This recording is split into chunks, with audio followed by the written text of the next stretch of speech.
You're listening to the House of Takes NBA show with Dave Daba, the only NBA show in North America that believes the Rudy Gobert trade worked out for the Minnesota Timberwolves. Presented by Stealth.ltd.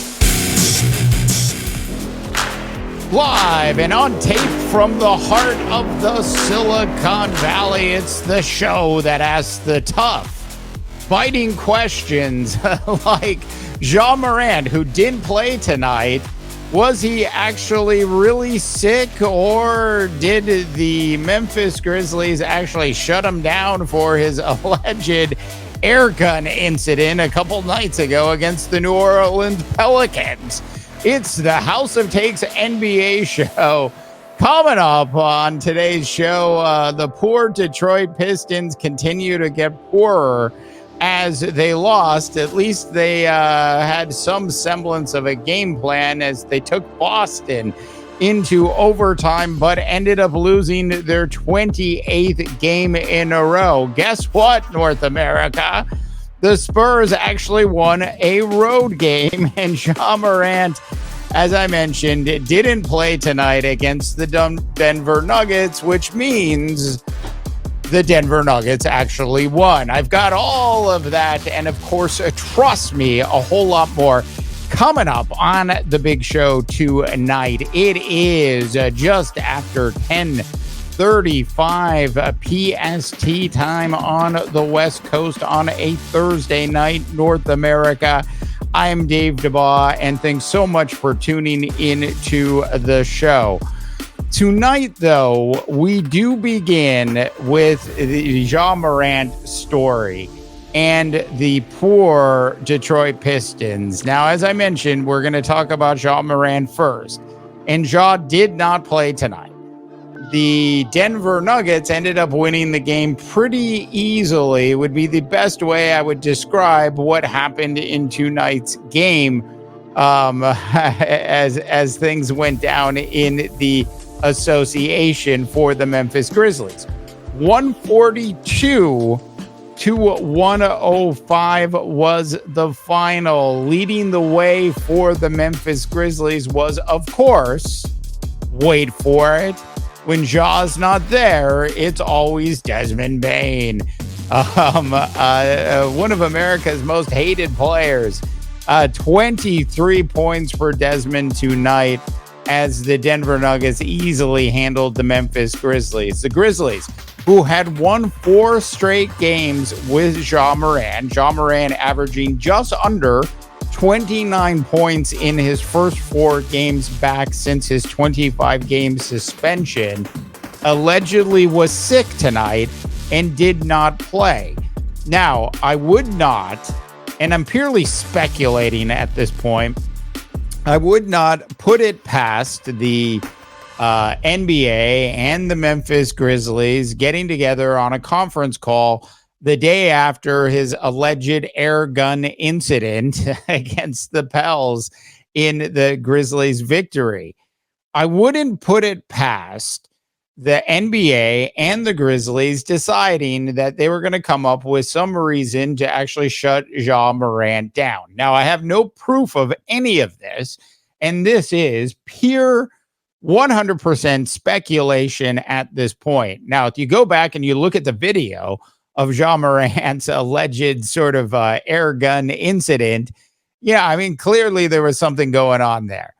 And if you listen to the things that his father has said since he's come back, you could certainly see that the NBA, as well as the Memphis Grizzlies, should still be concerned about Ja Morant and the posse that surrounds him. It just so happens that part of the posse that's actually surrounding him might be his problem, which might actually be actual family members.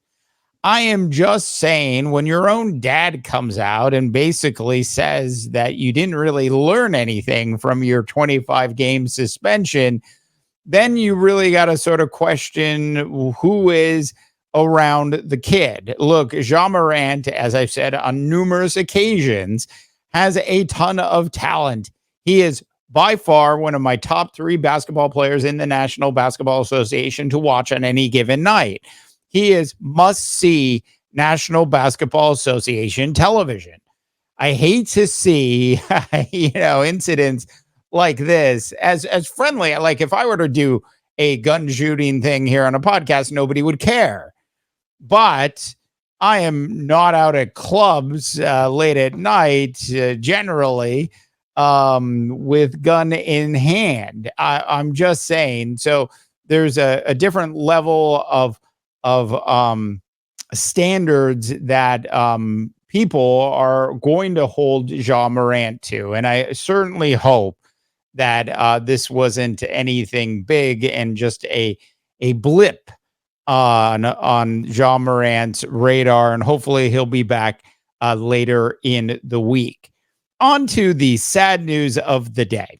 And the sad news of the day clearly has to be this Detroit Pistons organization, which is, quite frankly, just a mess at this point. And I certainly don't mean to pile on, but we are sitting here at 28 losses. And when you're uh, running a National Basketball Association franchise, or if you're like me and you're in business and you're running a company, and that company is struggling, or your NBA team is struggling, you have to look at a variety of levers and figure out which of those levers need to be pulled in order to pull your business and or team out of the doldrums. That is something that the Detroit Pistons haven't really done in any way. Now, I know they gave Monty Williams a huge contract that's going to be very difficult for them to walk away from. I know they've had some key injuries, but the truth of the matter is Troy Weaver, who is the general manager of the Detroit Pistons, is most likely got to be the first thing that the Detroit Pistons actually move on from. As nice of a guy as Troy Weaver is, and as good as a job as he's done at times with his draft picks, the proof is in the pudding. And when you are sitting here in an NBA that, quite frankly, has about 10 bad teams in it, and you put together a losing streak, which is closing in on 30 games, you're at 28 games right now. You just have to feel bad for the coaching staff. You have to feel bad for the organization. You have to feel bad for the fans. And of course, you have to feel bad for the players. Poor Cade Cunningham is just doing everything he can possibly do to help this team get at least one win to end this streak. In fact, they took the Boston Celtics, who I've talked about before, who were absolutely ripe for an upset by the Detroit Pistons, not because the Celtics aren't a better team on paper, not because the Celtics don't have significantly better talent, but because of the way the Celtics actually play basketball right now. They're ignoring the inside of the key, like it's like if you actually take a jump shot from inside of the key, in and or around the elbow of the key, I'm beginning to wonder if Celtics players actually get shocked. It is the strategy put forth by the Celtic coaching staff, which is basically shoot a lot of threes and stay out of the key. That has been the strategy to this point, and the Detroit Pistons knew it. Monty Williams had a good game plan, and they almost pulled off the upset in Boston tonight, not because of the talent on the team, but because of the strategy put forth by the coaches of the Boston Celtics, and their inability to change from game to game is going to be a real problem for the Celtic team in the long run. As for the Detroit Pistons, when you look at the box score, and I'm going to go ahead and do this, I'm going to pull this up right now, where I'm pulling up the Detroit Pistons box score from last night or tonight's game, because it was just so difficult to watch. It was so difficult to understand where are things actually really going wrong with this Detroit Pistons team. And when you look at the roster as a whole, it becomes pretty obvious where the problems are. Now, in tonight's game, Bojan scored 17. And he is a player that, quite frankly, should no longer be on this Detroit Pistons team. The Detroit Pistons and Troy Weaver should go ahead and move any veteran players that are on this team. Poor Joe Harris doesn't even play, and he's had to sit courtside and watch all of this stuff. If you're a veteran player in the NBA on this Detroit Pistons team, you shouldn't be on it anymore. Then you have Cade Cunningham, who has been the heart and soul of this team. Without Cade, I'm telling you, there would be no hope for this Detroit Pistons team.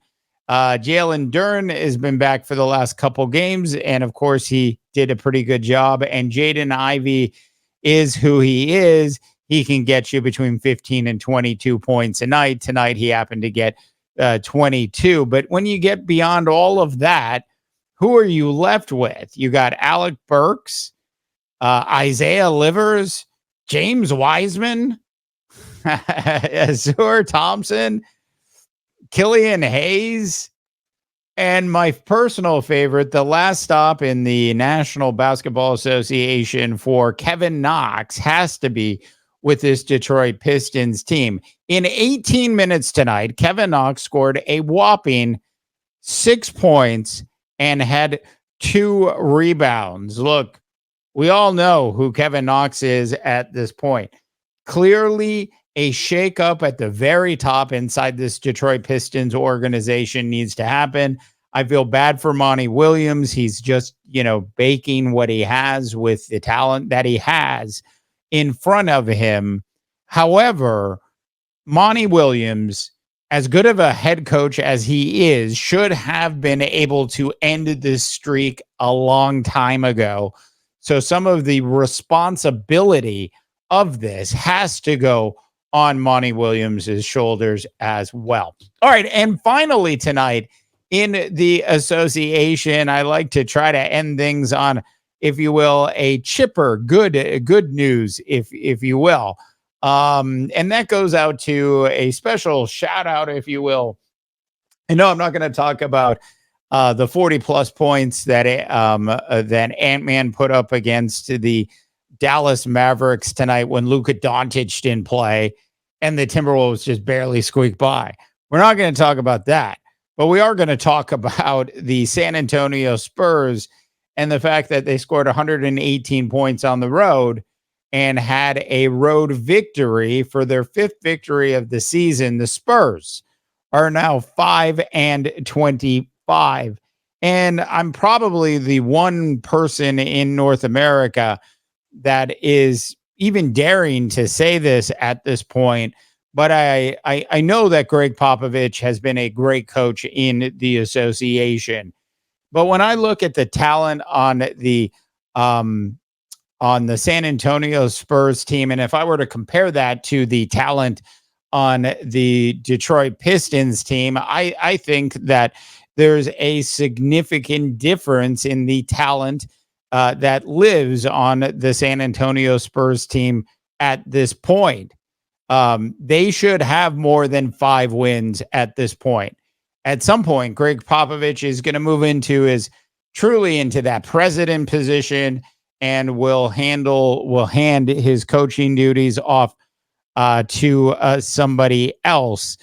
I think at times during this season, I felt that Greg Popovich had sort of let things slide when they didn't need to slide. There were another handful of victories that the Spurs team should have at this point in Victor Wembanyama's first season. The Spurs behind Victor Wembanyama tonight, who scored 30 points, he had 6 boards and 6 assists, have a nice young nucleus. I'm not sure that, Sochan is anything more than 15 points a night, but Devin Vassell is 17 to 22 points a night. Branham can give you 15 to 20 a night. There's, the Kendall Johnson effect, another guy that can score 20 points a night. Their roster is littered with people that can score 15 to 22 points a night. but it doesn't happen night after night because of the rotation and because of the strategy that they're currently running. I like the idea of actually taking a step forward at this point with the San Antonio Spurs and making it Victor Wembanyama's team sooner than later. Put the pressure on the kid's shoulders. Let's see if he can score 20 to 30 points a night in the association. That will make all of the difference in the long run for this San Antonio Spurs. And I think if they do that and they step up to that realization sooner than later, the San Antonio Spurs team, while it's not going to make the playoffs this year, will certainly be in a far better position heading into next season to have a legitimate chance to be the OKC Thunder of this year, next year in the association. All right, that is it for tonight's episode of the House of Takes NBA show. Tell me what you think, North America. I want to hear from you.